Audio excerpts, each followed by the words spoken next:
በአዊ ብሔረሰብ አስተዳደር የዘንድሮ የበጋ መስኖ ስንዴ በይፋ ተጀምሮ አርሶ አደሮች በተለያዩ ክላስተሮች የበጋ ስንዴ ዘር ስራን እያከናወኑ ይገኛሉ። በብሔረሰብ አስተዳደሩ የባንጃ ወረዳ አርሶ አደሮችም በዚህ ዓመት ለየት ባለ መልኩ የእርሻ ማሳቸውን ለማለስለስ ትራክተር መጠቀማቸውን ይገልጻሉ። እኛ ድሮ በበሬና በፈረስ ስናስ ነበር። ነገር ግን ያው ኋላከር ከመሆኑ አንፃር ትራክተር እንዲፈቀድልን መንግስት ባወጣው አዋጅ ዛሬ አይተን በጣም ደስ ብሎናል። አምናም እንደዚህ ተሞክሮ ወስደን በጣም አሪፍ ምርት አግኝተናል።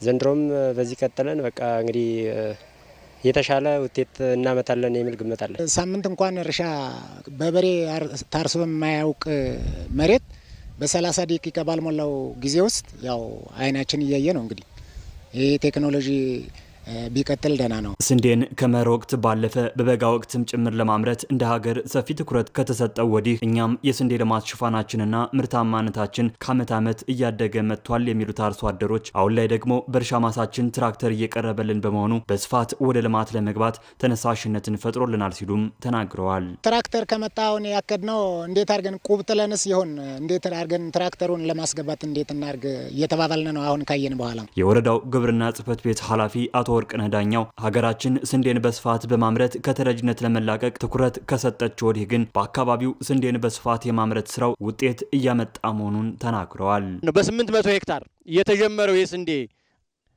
ልማት በዚህ ዓመት ወይም ደግሞ በ2018 ወደ 3700 ሄክታር በ41 ክላስተር በማደራጀት አርሶ አደራችንን በዘላቂነት የስንዴ ልማት ጉዳይ የማምረት ብቻ ሳይሆን የሉዓላዊነትም ጉዳይ መሆኑን ተደርቶ በሰፊው እየሰራ እንገኛለን። በብሔረሰብ አስተዳደሩ በተያዘው የበጋ ወቅት ከ34000 ሄክታር በላይ መሬት በበጋ መስኖ ስንዴ እንደሚሸፈን የገለጹት ደግሞ የአዊ ብሔረሰብ አስተዳደር ግብርና መምሪያ ኃላፊ ቤዛዊት ጌታሁን ናቸው። ቴክኖሎጂዎችን እየተጠቀምን እንገኛለን። በሁለት ዓመት ውስጥ በሬን ለማድለብ እንጂ ለእርሻ መጠቀም እናቆማለን።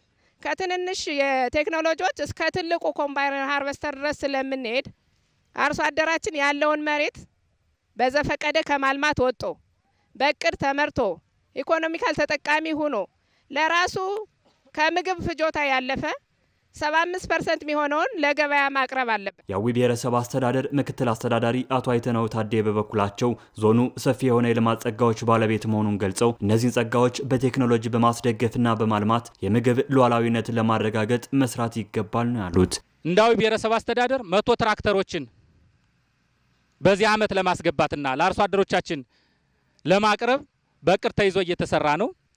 እስካሁንም ከ67 ትራክተሮች በላይ ፍላጎት ተፈጥሮ ገንዘብ ተቆጥቧል። በብሔረሰብ አስተዳደሩ በዘንድሮው የበጋ መስኖ ከ1.4 ሚሊዮን ኩንታል በላይ የስንዴ ምርት እንደሚጠበቅም ተመላክቷል።